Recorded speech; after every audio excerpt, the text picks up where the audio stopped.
Is Destiny set to redefine first-person shooters? That's what I'll be discussing with GamesMaster editor Joel Gregory right now in our preview of Destiny. Your mission is vital, Guardian. If you succeed, you will become legend. If you fail, this city will fall, and the last light of civilization will go out. Hello, I'm James from CVG, and I'm joined by Joel, the editor of GamesMaster, to talk Destiny. Hello, Joel. Hello, everybody. Now, you've been out to see the studio and play the game. What can you tell us about it? Let's start with a general overview. It's a first-person multiplayer shooter set after all human life has been almost wiped out, right? Yeah, pretty much. I mean, the first thing to say is it's really, really good. I think hopes are obviously understandably extremely high, given the studio and the ambition and the amount of money that's evidently been put into it. So going out there to play it, I was kind of nervous to see if it would stand up to those expectations. And to be honest, I was absolutely blown away. I think it was incredible, and it's going to be absolutely amazing. Yeah, like you say, the premise essentially is that most of the world has been wiped out, barring a few people left in one safe city on Earth, which is the one you can see sort of beneath the massive Traveller, which is that giant kind of like now iconic moon thing that hangs over Earth. And essentially you play a Guardian, which means you can harness some of the power from this mysterious Traveller, and essentially you are there kind of pushing back out of the city to kind of reclaim land and fight this new, or a number of new threats that have emerged, which are trying to kind of wipe you out for good, essentially. So, gameplay-wise then, do you start in the city and then you walk out into an open world? So basically you don't walk out. There's a map called the Director, I believe it's called, from which you can pick and choose the missions that you undertake. And every mission you have can be played solo or in co-op with usually two other people, but there are some which have more. And you kind of all cluster around in your spaceships on a menu screen and then zoom into a world. But there is a hub area as well, so yeah, there's a bit of both in there. And as well as all that, we also have public events. So what are these and how do they work? So yeah, public events are a little bit tricky to explain, but basically if you're playing a mission on a particular location in the game, whether you're playing on your own or with other people, certain events will happen at certain times and you can choose to become a part of them or not. So we played one, we were in a mission, and it basically says there's a public event happening nearby, and if you can just wander off and ignore it, or you can choose to get involved by essentially fighting whoever it is you're supposed to be fighting. So the way the game works it is that you basically are told about this event, as are all of the other players who are in that area, and then as many of you as choose to get involved can or cannot, and basically for that time, you are then thrust into basically a public lobby, and you all have a communal goal to, fight X amount of enemies or stop this invasion or take down. The one we had was like one super tough kind of mini boss character that we all had to kind of come together to fight. And you do that, and you either complete it or you don't. And then if you do, you all get rewarded with, loot and gear and money and stuff like that.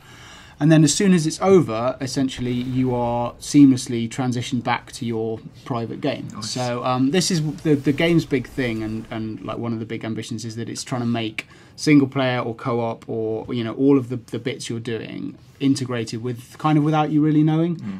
So you'll be like, every time you go to a new area to do a mission, you start in a sort of public area, so you can see other Guardians and kind of wave and dance and stuff like that, and you can actually dance. And then as you sort of go into the kind of area of the level which your mission is set in, it just shuts off the other players, and so it'll just be you or you and your co-op buddies.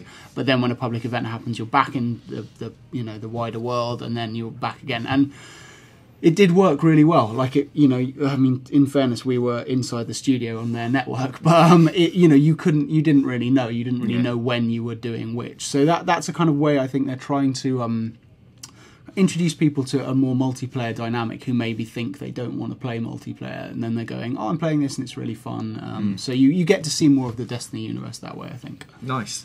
And that loot and gear that you get from doing these public events and missions and things all leads into character customization and weapons and that kind of stuff. And you were saying just before we started recording this that kind of stuff is huge and massively deep. Yeah, and I think this is where the kind of RPG element to the game comes in, and one of the things that's going to keep people like playing for a really, really long time is you can build your character and specialize it to a fairly mind-boggling extent, like more so than any other first-person shooter I've ever seen. So there are 3 classes. There's Titan, Warlock, and Hunter, and then each of those classes has 2 what's called focuses, and your focus dictates your superpower.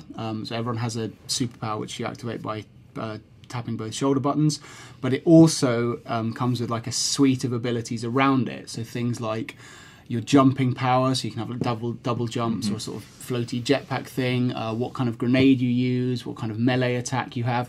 There's about 8 to 10 things that sit within your focus to choose from, and you have 2 separate focuses. And the focuses upgrade, so you can then upgrade your powers, and you can kind of flip back and forth between each one, so you can upgrade each of them. And then you've got 3 weapon slots: primary, special, and heavy, I believe they are. And then you've got 5 gear slots, I think. Man. And then you've got 3 what are called vanity slots. So you can choose the appearance of your spaceship, the appearance of your ghost, which is the floating AI cube thing that helps you out on missions, and also your vehicle. So in missions you can call in a land vehicle. The one we used was a sort of floating speeder style bike. I don't know if there are going to be more or not. So yeah, there's about 12 different categories of things you can do, and then, as I say, there's your focus, and you find gear along the way, and you also can buy gear from the tower, which is kind of the hub area. And not only does the focuses have upgrades, even your armor and your weapons have upgrades as well. So it's quite complicated. Yeah. It's luckily the UI they've designed is really intuitive and really nice to use, and very clean and kind of fairly simple. But there's a lot to try and convey it when you're not sitting in front of it with the pad in your hand is quite complicated. But what it will mean is a lot of customization, and people will get hooked on upgrades and finding new gear and stuff like that. So I think that bit's going to work really, really well. Safe to say then that everyone will probably have a unique character while they're playing it. I think that's again part of it. They want you to feel like you have ownership and you're invested in your Guardian, and your Guardian plays like you want it to. I think one of the things they kept saying is they don't want there to be an optimal way of playing. So it's like, some games reward this gun slightly overpowered or whatever. This is more about how you want it to work, rather than the game suggesting that this would be the best way. All right, so something we haven't touched on yet is another game type called Strike. Yeah. How does this one differ to the other ones? So Strikes are 3-man co-op missions. They're not campaign missions, which are also for 1 to 3 players. Right. Strikes are essentially side missions, but they have a story. So they are directed towards an aim, usually a boss character. So you get together with your two buddies, and they're always for 3. So if you're not playing with mates, you'll be match made into teams. And essentially, there's a little bit of narrative in terms of kind of cutscene, or you're told that this bad dude is doing this bad thing in this place, go and clear it up. And they last about sort of 20 to 30 minutes. And like I say, you tend to, we played one, and you go through kind of several areas full of, smaller enemies or mini bosses and stuff like that on your way to the ultimate mission goal. So it's like, it's sort of a kind of a story-led but not campaign-style co-op mission. And they're really good fun. It's a chance for you to kind of use the different class abilities to interact with one another, which they do. They're quite complementary. And again, you get rewards, you get loot, there are treasure chests to be found.